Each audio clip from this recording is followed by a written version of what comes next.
분이 무슨 수식어를 붙여줄까 생각했었습니다. 무슨 캐나다 맥베스트에 무슨 박사학위를 받으셨다, 무슨 대학교 신학대학 교수를 했다 그러나, 근데 그거보다는 저에게는 그냥 우리 멋있는 분, 우리 마음을 풍족하게 해주시는 분, 그렇게 기억하고 있고요.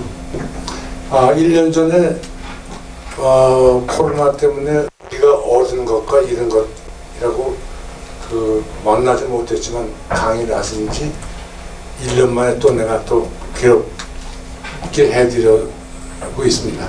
자, 우리 김영 목사님 나오실 때 박수 환영해 주십시오.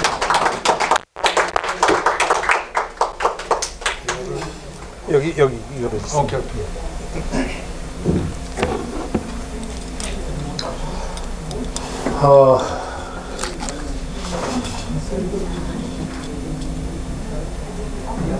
기라성 같은 워싱턴에, 정말 워싱턴에 사시는 우리 이민 사회에 기라성 같은 분들이 계신 자리에 제가 이영묵 회장님께서 자꾸 부르셔서 사양은 하는데 또 저분도 고집이 세신 분이어서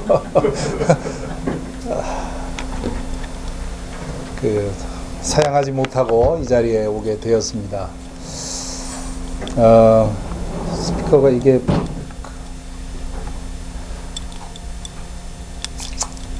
매우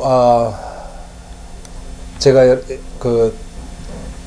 우리 여기 계신 분들의 학식과 경험을 통해서 배워야 하는데 이렇게 보니까 제가 가장 젊은 것 같네요. 죄송합니다. 우리 문일영 변호사님은 저랑 동갑인데 제가 동갑입니다. 58년 아니었습니까? 저는 58년입니다. 하여튼 뭐 젊은 사람한테도 배울 게 있으니까 그렇게 생각하시고 들어주시기 바랍니다. 아마 오징어 게임을 다 보셨는지요? 되게 많이 보셨을 것 같은데 이 넷플릭스 역사상 최고의 드라마라고 하죠. 그리고 그 넷플릭스 CEO는 이 오징어 앞으로 단기간에 오징어 게임만큼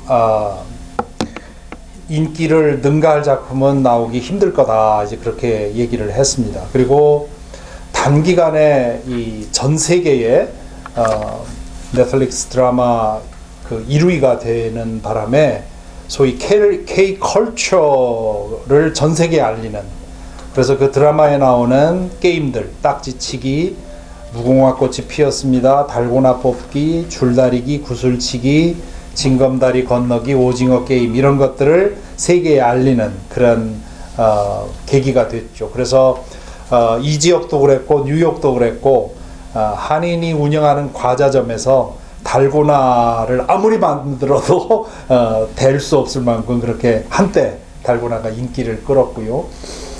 중고등학교 학교에서는 한인 학생들이 딱지를 적어주느라고 아주 분주했다고 합니다. 그리고 이번 할로윈 때 가장 인기 있는 코스튬으로 이 오징어 게임에 나오는 그 코스튬이 많이 팔렸다고 하죠. 그래서 BTS로 인해서 K-팝이 많은 사람들을 매료시켰는데, 그것과 함께 K-드라마도 이번 기회에 많은 사람들에게 관심이 폭증이 되었습니다. 그래서 그 오징어 게임 후에 지옥이라는 드라마가 또 나왔는데, 헬바운드라고 하는, 그것도 역시 오징어 게임만큼은 아니지만 단기간 동안 굉장히 인기를 끌었습니다. 이것도 역시 신앙적인 문제와 관계된 그런 주제이기 때문에 저도 관심 있게 보았는데요. 이 드라마, 오징어 게임의 드라마의 줄거리, 안 보신 분들에겐 이게 이제 요즘 말하는 대로 스포일러가 되는데요. 그러나 뭐 이미 많이 알려져 있기 때문에 제가 그냥 간단하게 드라마의 그 줄거리를 말씀드리면, 오일남이라고 하는 거대 갑부가 너무너무 부자여서 모든 걸 즐겼는데 아무리 나중에는 다 즐길 거 다 즐기고 나니까 재미가 없더라. 인생에 더 이상 재미있는 것을 찾을 수가 없어서 자기처럼 무료한 갑부들을 모아서 돈을 모아서 외딴 섬을 사서 거기에 게임 지옥을 만든 겁니다. 그 게임의 내용은 참가자 한 사람의 목숨값을 1억으로 계산해서 참가자 모두의 수를 합한 그 상금을 1등 한 사람에게 주는 그런 게임입니다. 그래서 이것이 이제 승자 독식의 이 자본주의를 풍자한 것이라고 하는 그런 것은 아마 쉽게 알 수 있습니다. 그리고 이 게임에서 한 사람이 탈락될 때마다 1억씩 적립이 되지요. 그리고 게임에서 탈락하면 죽습니다. 우리 어릴 때 이런 게임을 하다가 지면 탈락하면 죽었다, 살았다 뭐 이렇게 얘기를 하는데 실제로 죽는 겁니다. 그래서 이 루저에게는 회생의 기회가 없는 그런 카지노 자본주의를 풍자했다고 보는 거죠. 이 게임의 순서를 보면 아주 재미있습니다. 처음에 두 게임은 나만 잘하면 돼요. 내가 누구에게 피해 주는 게 아닙니다. 무궁화 꽃이 피었습니다. 그리고 달고나 뽑기. 저보다 저희 아버님 세대들이 많으신데 달고나가 우리 여러분의 세대에도 있었나요? 달고나가 우리 세대 거라고 생각이 되는데 하여튼 설탕으로 이렇게 해서 뽑는 건데 이 두 개의 게임은 내가 잘한다고 다른 사람에게 피해가 가는 게 아니에요. 나만 잘하면 살아남는 겁니다. 그런데 그 두 게임으로 살아남은 사람들이 그 다음에 하는 게임이 이제 줄다리기인데 이 줄다리기는 나 혼자 희생하는 거면 상관없는데 내가 잘못하면 다른 사람까지 희생이 된다고요. 그래서 다른 사람들을 위해서라도 열심히 해야 되는 겁니다. 그렇게 해서 살아남은 사람들이 이제 구슬치기와 징검다리 건너기와 오징어 게임을 해야 되는데 이 세 가지 게임은 내가 살아남으려면 상대방을 죽여야 됩니다. 죽게 해야 됩니다. 그래서 이 게임의 순서가 아주 이 작가가 기가 막힌 사람입니다. 그래서 이 게임의 순서가 처음에는 나만 잘하면 되는, 그래서 양심의 가책이 좀 덜하지요. 그 다음에는 비록 내가 이기면 다른 사람들이 희생당하지만 그래도 나만이 아니라 다른 사람들의 생명도 연루되어 있기 때문에 열심히 해야 되는 거예요. 근데 그 다음에는 내가 살기 위해서 상대방을 죽여야 되는 거죠. 양심의 가책이 이제 오는 거죠. 왜 이런 게임을 만들었느냐? 극한 상황에 처하면 인간이 얼마나 악해지는가? 과연 인간은 그런 극한 상황 속에서도 선할 수 있는가? 이것이 이 세상 재미 다 보고 나서 무료해진 갑부들에게 재미를 주는 그런 구경이 된다는 것. 그래서 이 게임을 만들어 놓고 사회적인 낙오자들, 빚더미에 올라앉은 사람들, 벼랑 끝에 서 있는 사람들, 현실이 지옥 같은 사람들을 모집하죠. 그래서 그 모집하는 과정을 보면 재미있죠. 딱지치기를 제안해서 당신이 이기면 10만 원씩 준다, 한 번에. 지면 어떡하느냐? 당신에게는 나에게 줄 10만 원을 줄 돈이 없으면 나한테 뺨 한 대 맞으면 된다 해서 이 딱지를 치죠. 그래서 그 주인공은 뺨이 시뻘겋게 되도록 맞지만 그러나 자기가 이겼을 때 10만 원씩 벌어서 돈을 쉽게 법니다. 그래서 이 게임에서 이기면 돈을 쉽게 벌 수 있다고 하는 그런 유혹을 마음에 안겨주는 거죠. 그리고는 이 오징어 게임에 참여하면 거금을 벌 수 있다고 유혹을 합니다. 자, 이런 세팅에서 그 주인공이 송기훈이라고 하는 주인공인데 이 사람은 나름 괜찮은 직장에 다녔습니다. 그런데 정리해고로 실직을 하죠. 복직을 위해서 싸웠지만 실패합니다. 그리고는 아내로부터 이혼당하고 아내가 재혼함으로 인해서 자기에겐 경제적인 능력이 없기 때문에 사랑하는 딸을 빼앗깁니다. 다른 사람에게. 그리고는 행상하는 어머니의 돈을 훔쳐서 경마장에 가서 일확천금의 꿈을 꾸는 거죠. 그렇지만 계속 빚만 늘어가고 점점 상황은 나빠집니다. 그러다가 어느 날 경마장에서 456만 원의 돈을 상금으로 재수 좋게 얻게 되죠. 그래서 그 이 돈을 가지고 이 딸에게 뭔가 선물을 해주려고 기분 좋아서 오다가 소매치기에게 돈을 모두 털립니다. 이때 어떤 신사가 나타나서 나랑 딱지치기 하자. 내가 지면 10만 원씩 한 번에 10만 원씩 준다. 나는 돈이 없는데 어떡하느냐? 몸으로 때우면 된다. 그래서 이 송기훈이 이제 뺨을 시뻘겋게 맞고는, 그러나 자기가 이길 때부터 마다 10만 원씩 벌었기 때문에 그래도 이제 돈을 가지고 집으로 오지요. 그 오징어 게임에 참여하면 더 큰 돈을 벌 수 있다고 얘기를 하는데 실없는 얘기라고 생각을 하고 돈을 가지고 옵니다. 그런데 그 이후로 돈은 점점 벌 수 있는 상황이 안 되지요. 또 딸을 데리고 올 수 없죠. 그리고 딸이 이제 새로 새 아버지가 이제 곧 이민 간다는, 그래서 이민 가고 나면 영영 딸을 되찾아올 수 없다는 그런 상황 속에서 이 딸을 지키려면 빨리 돈을 버는 수밖에 없다 해서 결국 오징어 게임에 참여하겠다고 연락을 하죠. 이 외딴 섬에 있는 그 게임 지옥으로 이제 가는 겁니다. 그는 456번째의 참가자가 됩니다. 거기에는 여러 가지 게임이 준비되어 있어요. 첫 번째 게임이 무궁화 꽃이 피었습니다. 로 시작을 하죠. 그런데 단순한 게임인 줄 알았는데 걸리면 죽는 겁니다. 이 송기훈은 가까스로 그 시간 안에 결승선을 통과해서 살아남지요. 그런데 그 첫 번째 게임 결과 절반 이상이 죽습니다. 그러자 진행자가 말하죠. 그러자 이제 많은 사람들이 두려워 떨면서 이런 게임이라는 줄 몰랐다. 금방 안 하겠다. 이제 그렇게 얘기를 합니다. 그러자 진행자가 여기는 민주주의 국가입니다. 여러분들이 동의해서 과반수가 게임을 중단하기를 원하면 중단할 수 있습니다. 지금까지 모아진 상금이 255억입니다.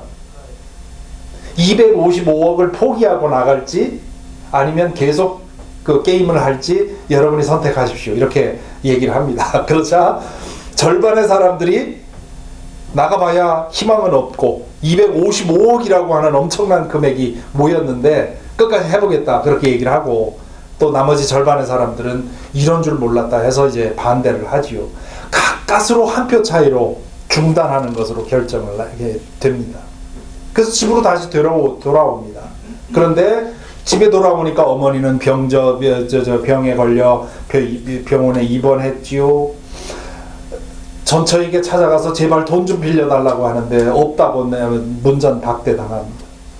전처에게 거절당하고 나오는데 너무도 치욕스럽게 그 전처의 남편이 나와가지고 돈을 주면서 다시는 내 안에 찾아오지 마라. 그렇게 아주 모멸감을 심하게 느끼게 되죠.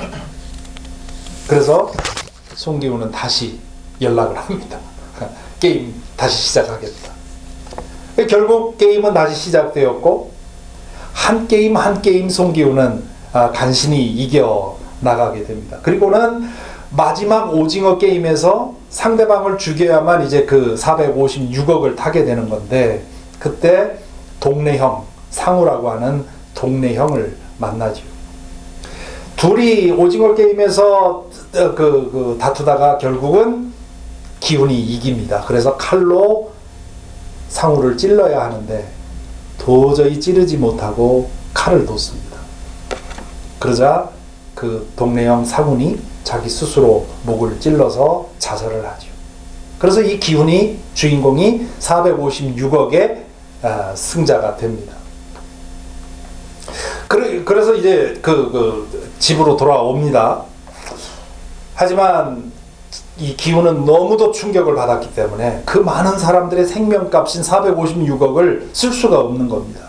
그래서 페인처럼 돈을 하나도 쓰지 않고 페인처럼 지내다가 1년쯤 지난 후에 그 게임을 고안한 사람을 만나게 돼요. 그런데 놀랍게도 그 고안자는 그 게임에서 만났던 노인 오일남이었습니다. 그 오일남 노인은 자신이 왜 그 게임을 만들었는지 얘기를 하지요. 누려볼 거 다 누리고 나니까 재미가 없어서 무료한 인생을 어떻게 지낼까 하다가 그 재미를 찾기 위해서 한계적인 상황을 만들어 놓고 그 한계적인 상황에서 인간이 얼마나 악해질 수 있는지를 보는 재미로 그걸 만들었다는 겁니다. 그러면서 오일남이 이 기분의 주인공에게 묻지요. 자네는 사람을 믿나? 그 지옥을 경험하고 나서 다시 자네는 사람을 믿나? 묻죠. 그러면서 내기를 제안하지요. 그 높은 빌딩에서 내려다 보니까 겨울이 눈 오는 겨울인데 비바람 눈보라가 치는 밤인데 거기에 어느 노숙자가 쓰러져 있습니다. 이 오일남이 주인공에게 제안하지요. 지금 자정 5분 전인데 자정이 되기 전까지 저 사람을 구하러 누군가가 도우러 오면 자네가 이긴 거고 사람은 여전히 믿을 만한 거고 만약에 그렇지 않으면 내가 이긴 거다. 그러면서 그 제안을 하죠. 그런데 자정 1초 전까지 아무도 안 나타납니다. 기훈은 자기가 진 줄 알았죠. 역시 인간은 믿을 수 있는 존재가 아니구나. 선한 존재가 아니구나 라고 생각을 했죠. 그런데 딱 자정으로 넘어가는 초침이 넘어가는 순간에 먼저 지나갔던 한 사람이 경찰을 데리고 그 노숙자에게 찾아옵니다. 기훈이 주인공이 내가 이겼다 하고 돌아보니까 오일남은 이미 죽어있죠. 누가 이겼냐? 이 보는 독자들에게 질문을 던집니다. 정말 기훈이 이겼나? 인간은 정말 믿을 만한 존재인가? 그 이후로 기훈은 상금을 가지고 딸을 데리러 가려고 미국 가는 비행기를 타려고 합니다. 그런데 비행기 탑승 직전에서 돌아섭니다. 그게 이제 시즌 2를 위한 그런 포석이지요. 시즌 2에 어떤 얘기가 나올지 많은 사람들이 기대하고 있습니다. 자, 이 드라마가 전 세계적으로 이슈가 된 이유가 몇 가지 있는데요. 첫째는 현 사회에 대한 풍자이지요. 이 카지노 자본주의, 망가질 대로 망가진 자본주의 사회의 모순을 보여준 겁니다. 그래서 우리 현 사회의 생존 경쟁이 완전히 이것은 생존 게임이 되어버렸다. 그리고 우리 자본주의가 승자 독식의 그런 아주 부조리한 시스템이 되어버렸죠. 그건 뭐 우리 미국 자본주의가 가장 왜곡된 나라가 미국 아닙니까? 이 CEO와 그 직원 초봉의 차이가 세계에서 가장 많이 나는. 도대체 한 사람이 뭘 했다고 1년에 저렇게 저런 보수를 받아야 하느냐 하는 그런 질문을 하지 않을 수 없는. 공정하고 정의롭다고 하는 많은 사람들의 이 착각이 얼마나 잘못된 것인지를 보여줍니다. 또 하나는 인간 본성에 대한 예리한 질문을 던집니다. 과연 인간은 선한가? 믿을 만한 존재인가? 하는 질문이죠. 그런가 하면 그 드라마가 기독교계에서 많이 논의가 됐습니다. 특별히 기독교를 깎아내리는, 기독교를 혐오하는 그런 작가의 작품이라 이렇게 얘기할 정도로 얘기가 많이 됐는데, 왜냐하면 등장하는 인물 중에 기독교인이 몇 사람이 있습니다. 근데 그 기독교인의 모습이 너무도 형편없는 모습으로 그려지지요. 244번 참가자가 그 중에 하나인데요. 이 사람은 목사라는 그런 표시는 없는데 아마 전체적으로 그 사람이 하는 행동을 보면 목사처럼 보입니다. 이 244번은 경기할 때마다 기도합니다. 이 경기에서 이기게 해달라고 기도하지요. 그리고 경기에서 죽은 사람들을 우리를 위한 희생양이다. 그렇게 그 미화합니다. 그리고 이 내가 살아야 다른 사람을 죽여야만 내가 사는 게임에서 이기고 나면 나를 살려주신 하나님께 감사하죠. 감사 기도를 드리죠. 현세 기독교인들이 매우 개인주의적이고 자기중심적인 그런 왜곡된 신앙을 가지고 있다는 것을 이 244번을 통해서 보여줍니다. 아주 기독교인으로서 참 보기 민망할 정도로 이런 행태도 민망할 뿐만 아니라 실제로 이런 신자들을 우리가 생활 속에서 많이 보기 때문에 아주 불편하죠. 그리고 또 한 사람이 240번 참가자인데 김지영이라는 이 사람은 목사의 딸이라고 나중에 이제 대화하는 가운데 그렇게 소개하지요. 그런데 아버지 목사는 수시로 아내를 자기 엄마를 때렸고 또 이 딸을 수시로 강간을 합니다. 그리고 자기를 겁탈하고 그 성행위가 끝날 때마다 회개 기도를 드렸다고 얘기를 하죠.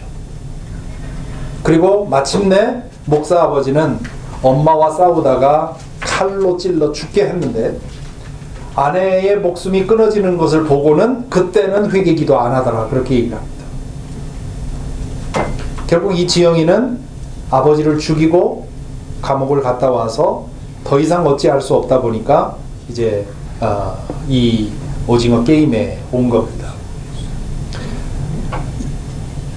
이 지영의 아버지의 이야기를 통해서 기독교인의 위선의 극단적인 모습을 보여주죠. 또 한 사람이 전도자입니다. 기훈이 최후의 승자가 되어서 세상에 나왔을 때 옷이 발가벗겨지고 그리고는 손이 다 묶이고 입에 테이프가 붙여진 채로 어느 골목에다 버리고 갑니다.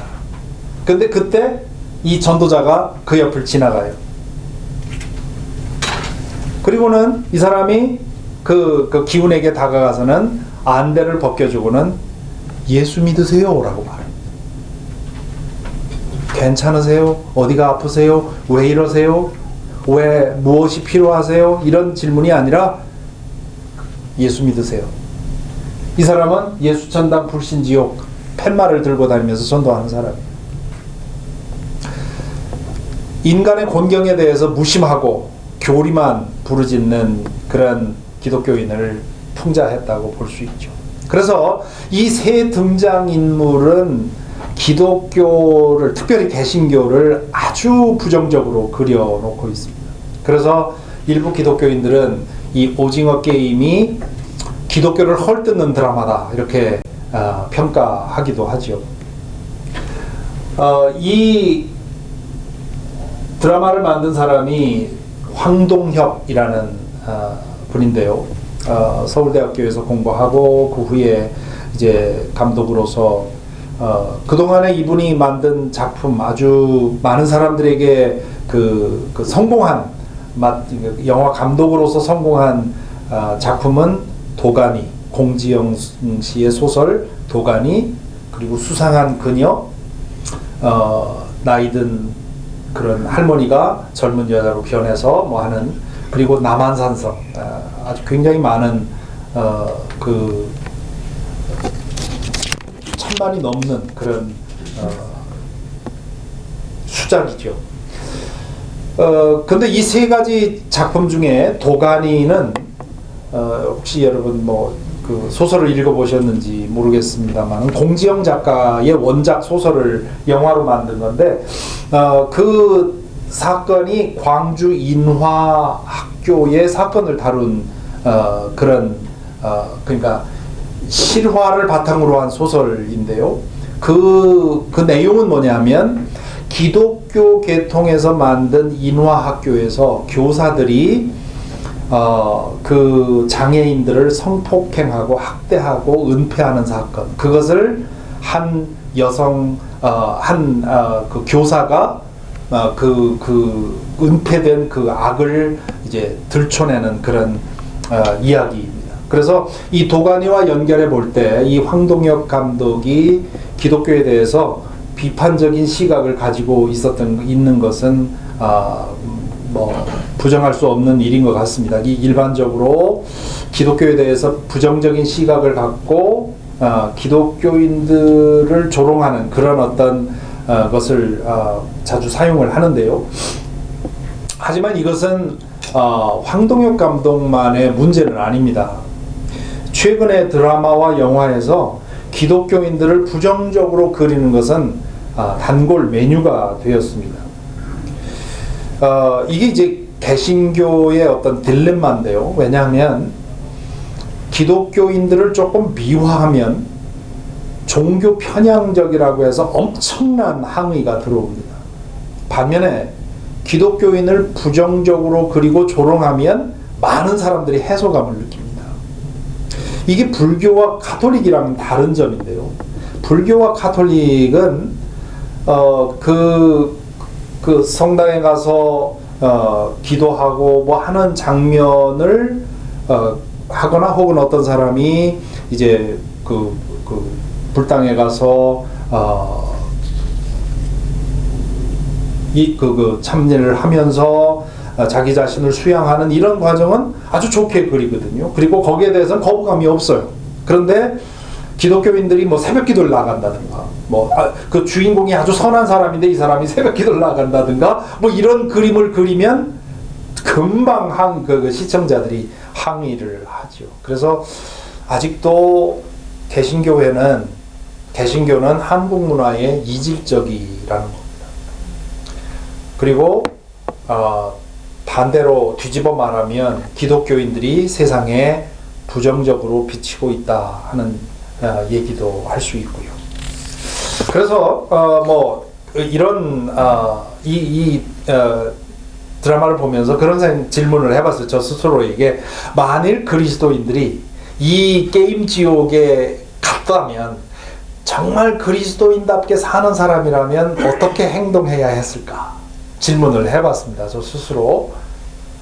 첫 번째 대답은 진실한 그리스도인이라면 이 게임 지옥에 가서는 안 되죠. 그리스도인답게 근면하게 노동하고 책임있게 살면서 일확천금의 그런 유혹을 받지 말아야 마땅하지요. 그런데 그럼에도 불구하고 어찌어찌 하다 보니까 벼랑 끝에 몰리게 됐고 어찌어찌 하다 보니까 게임에 참가했다면 게임에 참가하고 나서야 내가 기독교인이다, 내가 그리스도인으로서 바르게 이 게임에 참여해야 된다고 하는 생각을 했다면 어땠을까? 앞에서 말한 저는 이 지영이의 태도가 제일 그리스도인답다고 생각을 합니다. 그 태도는 뭐냐 하면 나 혼자만 잘하면 되는 게임은 열심히 최선을 다하는 거죠. 왜냐하면 내가 잘한다고 다른 사람이 피해 입는 건 아니기 때문이죠. 혹은 단체 게임에서도 나 혼자의 운명이 아니라 다른 사람의 운명이 나에게 걸려있기 때문에 최선을 다해야 되는 겁니다. 그런데 내가 살기 위해서 다른 사람을 죽여야 된다면, 그런 한계 상황이라면 그리스도인이라면 어찌 해야 되는가? 이 지영이가 거기에 나와 있는 또 다른 여자 주인공이랑 그 구슬치기에서 이제 대결을 하자 스스로 치지요. 나는 희망이 없으니 네가 하라고. 말은 간단한데 정말 내가 그런 상황에 있으면 그렇게 할 수 있을까? 그런 사람들의 이야기를 우리는 종종 듣습니다. 아마 여러분 중에 혹시 그분의 이름을 기억하시는지 모르지만 막스밀리언 콜베 신부 이야기. 1941년 7월 아우슈비츠 수용소의 14A동에서 탈옥자가 생깁니다. 그래서 그 수용소 지휘관이 그 14A동에 있는 사람 중에 무작위로 10명을 골라냈죠. 그리고 그들을 대신 죽이겠다고 합니다. 그러자 그 중에 한 사람이 나는 이 과정 속에서 모든 가족이 다 죽었고 나 혼자만 살아남았습니다. 나는 죽으면 안 됩니다 하고 그 지휘관에게 간청하죠. 그러자 콜벳 신부가 나와서 저 사람 대신 내가 가겠소. 그래서 그 10명은 결국 지하 감방에서 굶어 죽죠. 저도 이런 상황이 되면 과연 그럴 수 있겠는가라는 질문에 대해서 담대히 대답은 못합니다. 하지만 그런 사람들이 있었죠. 244번 이 사람이 생각하듯이 다른 사람이 죽더라도 내가 살아남는 게 그리스도인의 그 승리가 아니라 기영이처럼 네가 나보다 더 절망스럽고 네가 나보다 더 절박하니 하고 물러서는 것, 그게 더 그리스도인답다는 것은 더 말할 것이 없으리라고 생각을 합니다. 이 오징어 게임이 우리 기독교인들에게 의미가 있는 이유는 첫 번째 이유는 이렇게 부정적인 기독교인들이 이 드라마 속에 등장인물들이 나온다는 거고요. 두 번째, 더 중요한, 오늘 제가 여러분들에게 나누고 싶은 두 번째 그 주제는, 이 영화가 다루고 있는 주제가 기독교 신학의 핵심과 맞닿아 있습니다. 이 게임 지옥을 고안한 그 설계자인 오일남이 마지막에 이 기훈에게 던지는 질문, 자네는 사람을 믿나? 라는 질문. 무슨 질문입니까? 과연 인간은 선한가? 인간은 어디까지 선할 수 있는가? 감독은 아슬아슬하게 기훈의 믿음이 이긴 것처럼 처리를 하죠. 하지만 정말 기훈이 선해서 그랬을까? 기훈이 마지막에 동네 형 상우를 죽이진 않았죠. 그렇지만 만일에 그 마지막 남은 상대가 동네 형이 아니라 난 모르는 사람이었다면 아마 자기 손으로 처치했겠죠. 그래서 감독은 시청자들에게 아주 큰 질문을 던지는 겁니다. 이 영화를 통해서.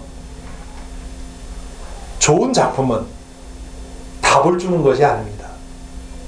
질문을 던지는 거죠. 좋은 질문을 던지는 건데, 이게 그 작고한 문화평론가 김현 씨가 한 말입니다만은, 좋은 작품은 뭐냐? 좋은 질문을 던지는 거고, 좋은 질문이란 뭐냐? 인간의 본성에 대한 성찰을 하게 해주는 질문이다. 그런 면에서 본다면 이 오징어 게임이라는 이 드라마는 아주 좋은 작품입니다. 왜냐하면 우리의 본성에 대해서 아주 심각한 질문을 하게 해주죠. 한계적인 상황에서 인간은 여전히 선할 수 있는가? 혹은 이 질문을 나 자신에게 1인칭으로 바꾸면, 나는 저와 같은 한계적인 상황에서 계속 그리스도인일 수 있는가? 선할 수 있는가? 아마 여러분 다 아시는 내용이겠습니다만, 빅터 프랭클의 죽음의 수용소라고 하는 책, 그 책에서 이 빅터 프랭클은 그 한계적인 상황에서도 여전히 인간성을 포기하지 않고 악해지지 않고 살아가는 사람들의 이야기를 전하죠. 절대 다수의 사람들은 한계적인 상황에 오면 선함을 내려놓고 그들의 내면에 있는 악을 드러냅니다. 그렇지만 그 아우슈비츠 수용소에 있다 보니까 소수지만 끝까지 인간의 존엄성과 선함을 지키는 사람들이 있었다. 그러면서 이제 로고테라피라고 하는 그런 의미 치료라고 하는 새로운 그 치료 요법을 제안했죠. 여러분 잘 알다시피 동양 철학에서는 성선설과 성악설이 대립되어 왔습니다. 인간은 본래적으로 선한 존재라고 하는 것, 혹은 인간은 본래적으로 악한 존재라고 하는 것, 이 이론이 대립해서 여태까지 평행선을 걷고 있습니다. 인간의 실제 상황에 적용하면 해결되지 않는 상황이 너무도 많습니다. 그래서 어느 하나를 택할 수가 없어요. 그런데 이 지점이 바로 기독교의 인간관이 돋보이는 지점이라고 생각을 합니다. 기독교는 자연인을 원래 있는 상태대로 보지 않습니다. 현재 우리 인간의 상태는 복합적입니다. 원래 우리 인간이 이런 존재가 아니라 다른 존재였는데 어떤 변화를 통해서 우리가 복합적인 존재가 된 거죠. 그래서 C.S. 루이스가 그런 얘기 했는데요. 인간은 위로 솟아 하나님의 차원으로 나아갈 수 있는 가능성과 아래로 추락하여 악마의 차원으로 내려갈 수 있는 가능성을 모두 가지고 있다. 그 이유가 뭐냐? 우리 기독교의 인간관은 인간을 창조, 타락, 구원의 도식으로 봅니다. 자연인을 처음부터 있는 그대로 우리의 모습이 아니라 처음 지어진 상태와 지금의 상태와 그리고 우리가 되어야 할 마지막의 상태가 다르다고 얘기를 합니다. 그것을 창조, 타락, 구원이라고 하는 세 카테고리로 보지요. 먼저 창조는 우리 인간은 근본적으로 하나님의 형상을 부여받은 존재로 창조되었다고 믿습니다. 근본적으로 선한 존재로 창조되었다는 거죠. 선한 AI 로봇으로 창조된 것이 아닙니다. 아무 생각 없이 그냥 선택하면 선인 그런 존재가 아니라 자유의지를 가진 인격적인 존재로 창조되었기 때문에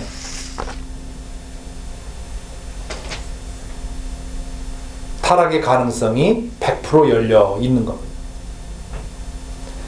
타락의 가능성, 악을 선택할 가능성이 있는데도 불구하고 선을 선택했기 때문에 그게 바른, 좋은 선택인 거죠.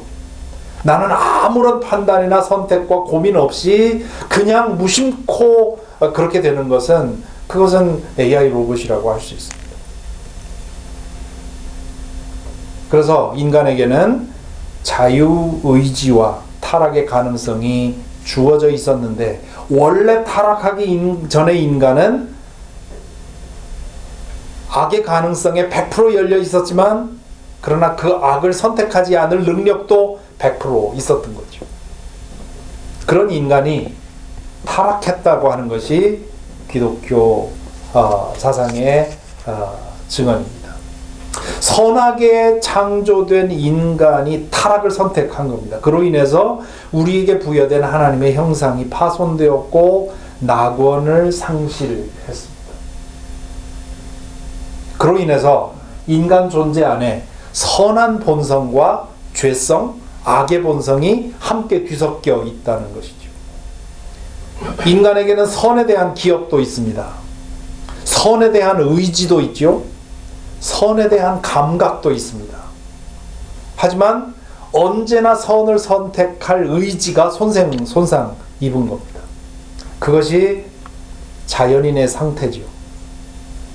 그래서 자연인으로서의 우리 인간은 주어진 조건 안에서만 선할 수 있습니다. 무한정 선할 수 있는 사람은 없다는 거죠.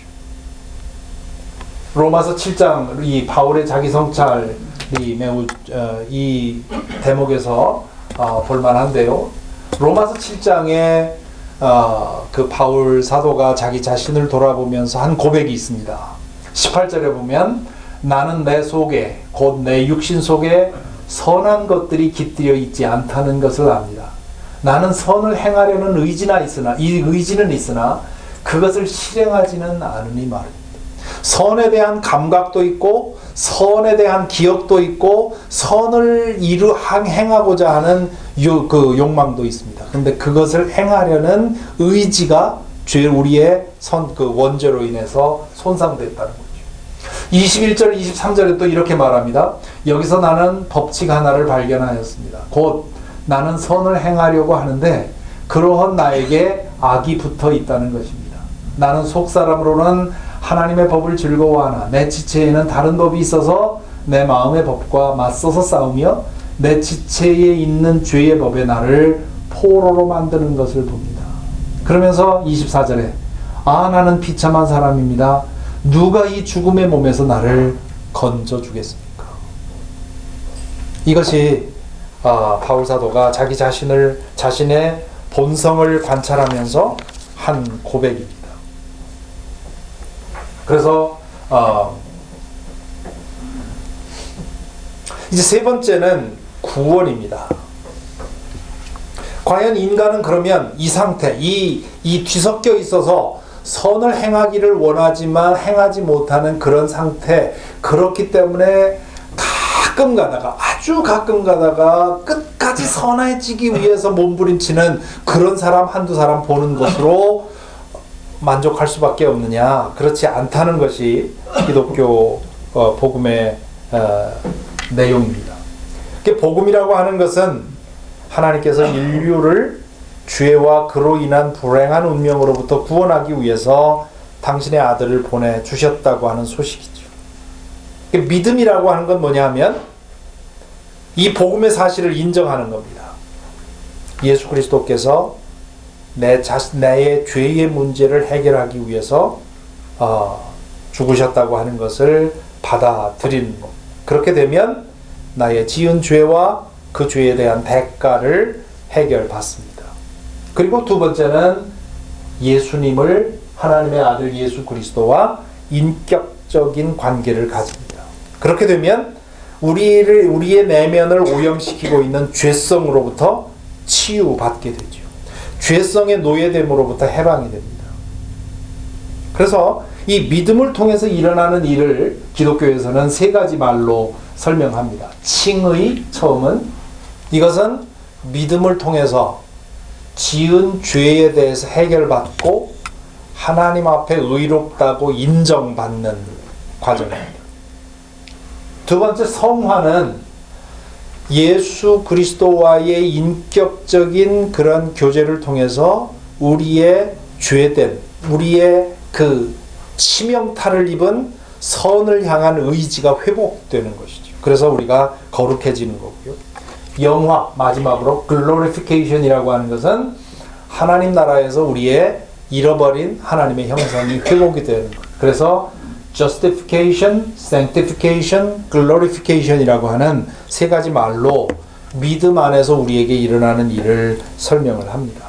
그래서 이 하나님의 재창조 안에 우리가 머물러 있으면 우리의 악성, 죄성은 점점 약해지고 선한 본성이 점점 강해진다는 거죠. 그렇다고 해서 우리가 완전해지지는 않습니다.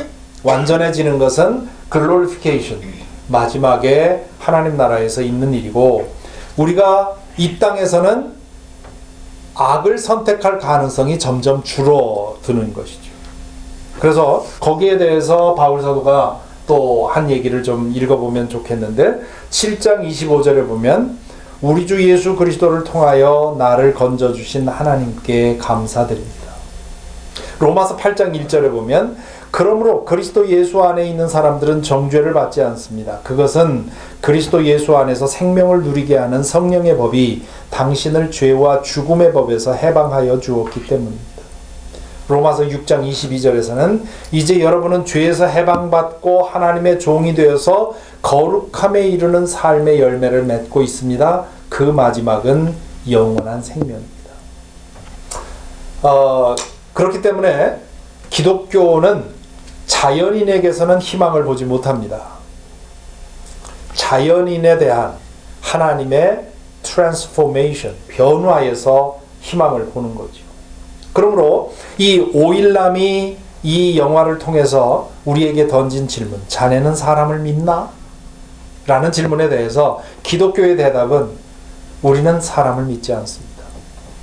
사람은 믿음의 대상이 아니라 사랑의 대상입니다. 라고 대답을 한 거죠. 인간의 희망은 어디 있느냐? 황동혁 감독이 이 드라마를 통해서 끝내 악한 본성에 짓눌리지 않는 인간의 선한 본성, 이것이 우리의 희망인 것처럼 얘기를 하는데, 기독교의 대답은 그리스도 안에서 우리의 깨어진 본성이 변화되는 것 외에는 희망이 없다고 얘기를 합니다.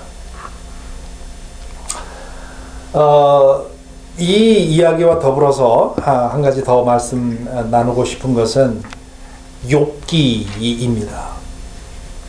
이 오징어 게임과 구약 성경 욥기서는 그 구도에서 매우 닮았습니다. 오징어 게임은 오일남의 질문에서 시작이 되지요. 인간은 극한적인 상황에서도 끝까지 선할 수 있는가? 욥기는 사탄의 질문에서부터 시작이 됩니다. 인간은 극한적인 상황에서도 하나님에 대한 믿음을 계속 지킬 수 있는가? 욥기는 실제로 일어난 일이 아니라 하나의 문학작품이라는 견해가 지배적이지요. 보수적인 기독교인들 사이에는 성경에 나오는 이야기가 픽션이다 이러면 깜짝 놀래고 뭐 상처를 받는 분도 계시고 그런데, 욥기가 하나의 문학 작품이라고 해서 그 가치가 떨어지는 게 아니죠. 오징어 게임이 실제로 일어난 일이어서 가치 있는 게 아니지 않습니까? 오징어 게임이 우리에게 가치가 있고 많은 사람들이 보는 이유는 그게 실제로 일어난 일이어서가 아니라 그것이 우리에게 던져주는 질문 때문에 그런데요. 욥기도 마찬가지입니다. 욥기도 신앙에 있어서 아주 중요한 문제를 우리에게 던지고 있기 때문에 그 책이 가치가 있는 거죠. 이 욥기를 보면 사탄과 하나님의 대화로 시작을 합니다. 하나님이 사탄에게, 이 가상의 대화지요. 욥은 정말 이 지상에서 나를 진짜로 믿고 의지하는 사람이다. 그래서 사탄이 뭐라고 합니까? 아니, 욥이 아무 조건 없이도 그러겠느냐. 욥이 가지고 있는 그 모든 재산과 이 모든 것을 다 가져가면 아마 욥은 당신을 버릴 겁니다. 그래서 하나님이 뭐라고 하십니까? 그의 몸만 건드리지 말고 그의 소유물을 다 건드려라. 해봐라. 그래서 그의 재산이 다 날아가고 자랑이었던 아들, 딸이 다 죽죠. 그런데 그때 욥이 이렇게 고백합니다. 이때에 욥이 일어나 슬퍼하며 겉옷을 찢고 머리털을 민 다음에 머리를 땅에 대고 엎드려 경배하면서 이렇게 말하였다. 모태에서 빈손으로 태어났으니 죽을 때에도 빈손으로 돌아갈 것입니다. 주신 분도 주님이시요 가져가신 분도 주님이시니 주님의 이름을 찬양할 뿐입니다. 그러자 그 후에 하나님께서 그 사탄을 불러서 보았니?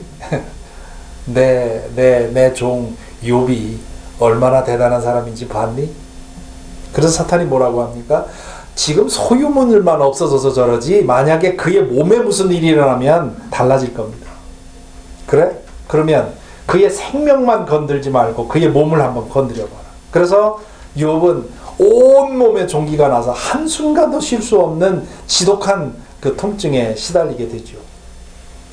그러자 그것을 몸에 난 종기를 그 사기 그릇 깨진 거로 긁고 있자 아내가 이래도 당신은 여전히 신실함을 지킬 겁니까? 그렇게 질문하죠. 그러자 욥이 뭐라고 대답합니까?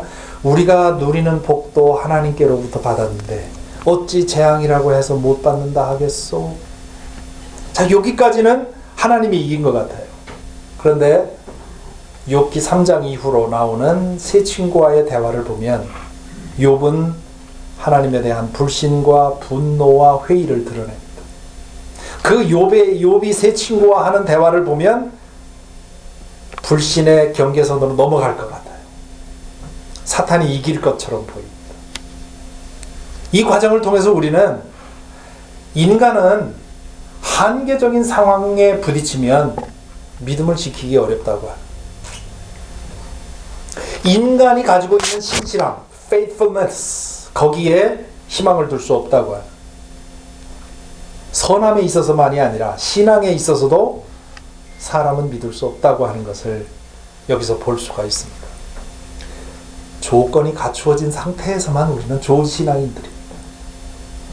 그래서 예수님께서 주기도를 제자들에게 기도를 가르쳐 주시면서 마지막에 우리를 시험에 들게 하지 마옵시고 다만 악에서 구하여 주십시오 라고 기도하라고 가르쳐 주십니다.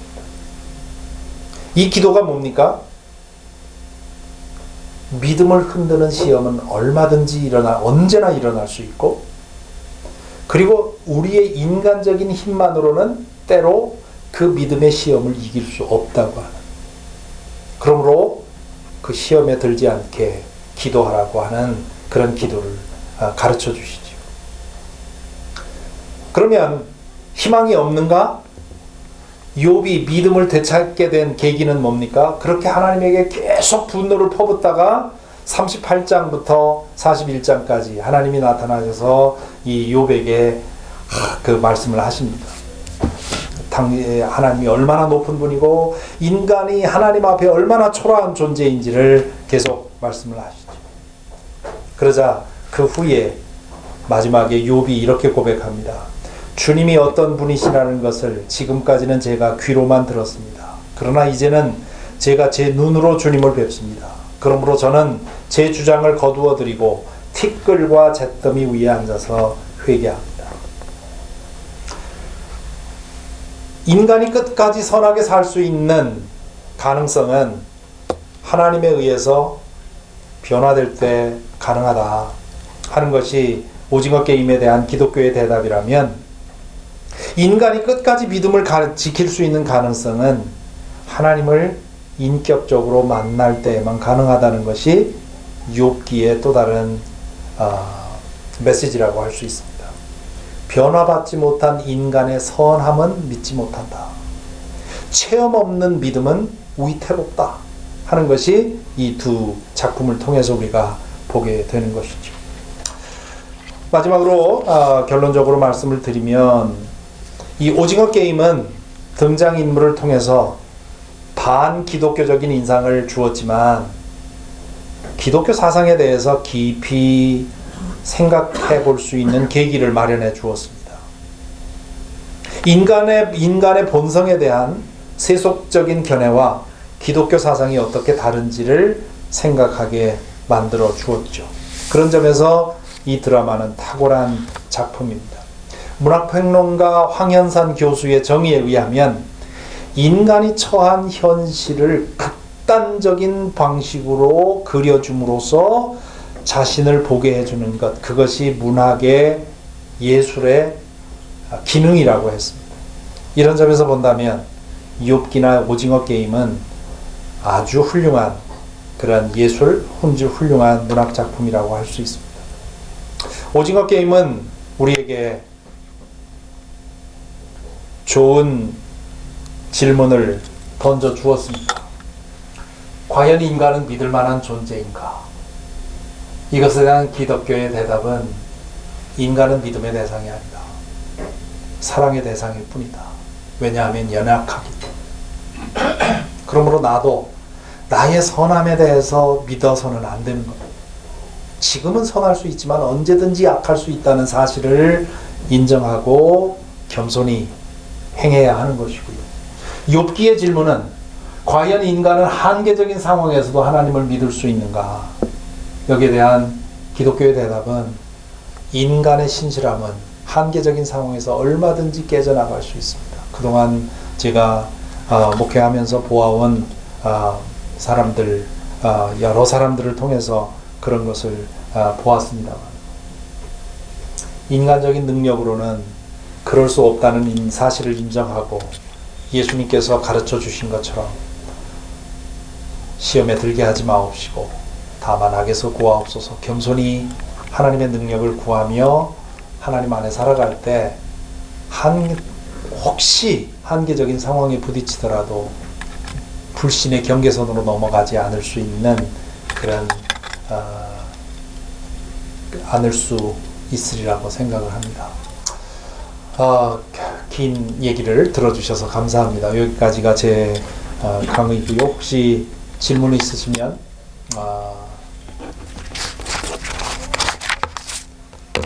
여러분의 질문을 통해서 배우겠습니다. 식사가 준비가 됐습니까?